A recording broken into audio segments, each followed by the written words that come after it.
আজ বানালাম একটা নতুন রেসিপি, আমাদের RCM-এর গুড ডট কোম্পানির বেড ভিট।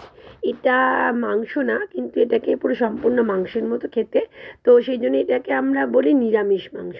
এটা দেখো এরকম প্রিজারভেটিভ প্যাকেটের মধ্যে আসে, সম্পূর্ণরূপে লক সিস্টেম করা আছে প্যাকেটটা, যাতে এই জিনিসটা নষ্ট না হয়।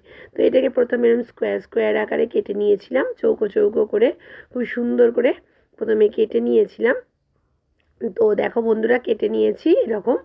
নিয়ে এটাকে আমি আমাদের হেলথ গার্ড রাইস ব্র্যান অয়েলে খুব ভালো করে ভেজে নিয়েছিলাম। এটা না ভেজেও রান্না করা যায়, তবে আজকে আমার ইচ্ছে ছিল নতুন একটা রেসিপি করার, তাই এটাকে খুব ভালো করে তেলের মধ্যে প্রথমে ভেজে নিয়েছিলাম।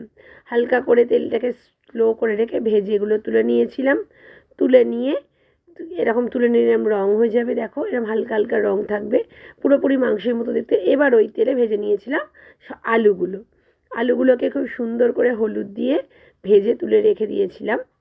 এরপর তেলের মধ্যে দিয়ে দিয়েছিলাম অল্প করে জিরে ফোড়ন দিয়ে জিরেটা একটুখানি ফোড়নটা ধরতে তার মধ্যে দিয়ে দিয়েছিলাম পেঁয়াজ কুচিগুলোকে দিয়ে খুব ভালো করে নেড়ে নিয়েছিলাম। নেড়ে এটাকে ততক্ষণই ভাজতে চাচ্ছিলাম যতক্ষণ এটা লাল হয়ে যায়। তো এটা হালকা ব্রাউন কালার এসে যাবার পর, দেখো বন্ধুরা, এটা হালকা হালকা ব্রাউন কালার এসে যাবার পর এটার মধ্যে আমি বিভিন্ন মশলা দেবো এবার। তো হাতের কাছে নিয়ে নিয়েছিলাম আমি রান্না করার জন্য সমস্ত রকম মশলা, হলুদ, লঙ্কা, জিরে। প্রথমে কড়ার মধ্যে আমি দিয়ে দিয়েছিলাম আধখানা টমেটো। এরপরে এর মধ্যে দিয়ে দেবো টমেটোটা যখন রান্না হয়ে গেল এর মধ্যে সমস্ত মশলাগুলো দিয়ে দিলাম। হলুদ, লঙ্কা, জিরে গুঁড়ো, ধনে গুঁড়ো, সমস্ত মশলাটা দিয়ে ভালো করে মশলাটা কষিয়ে নিয়ে স্বাদ মতো নুন দিয়ে দিয়েছিলাম। আর দিয়েছিলাম অল্প সামান্য একটু মিষ্টি। ভালো করে নেড়ে চেড়ে তার মধ্যে দিয়ে দিয়েছিলাম আলু ভাজা আর বেড ভিট ভাজাগুলো দিয়ে ভালো করে কষতে শুরু করেছিলাম। এর সাথে সাথে বন্ধুরা দিয়ে দিয়েছিলাম, দেখো এটা সস, আমাদের RCM-এরই সস, খেজুর চাটনি সস, টমেটো সস আর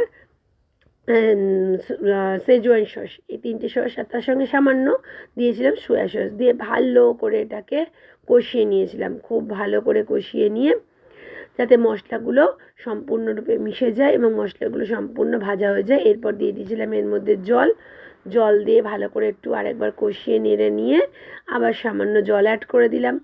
দিয়ে এটাকে ভালো করে নেড়ে খুব সুন্দর করে কষিয়ে নিয়ে এটাকে একটা হাই স্লো করে দিয়ে দিয়েছিলাম চাপা দিয়ে এটাকে রান্না করতে ছেড়ে দিয়েছিলাম 10 মিনিটের মতো।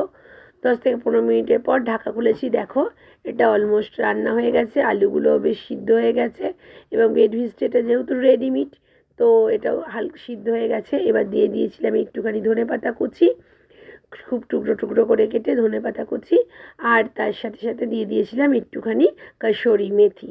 এটা দিয়ে গ্যাসটার ফ্লেমটা সম্পূর্ণ অফ করে খুব ভালো করে নেড়ে চেড়ে নিয়েছিলাম।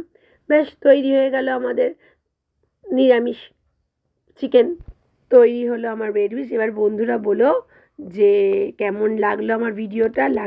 ভালো লাগলে অবশ্যই শেয়ার করো, কমেন্ট করো, আর নিজেরাও রান্না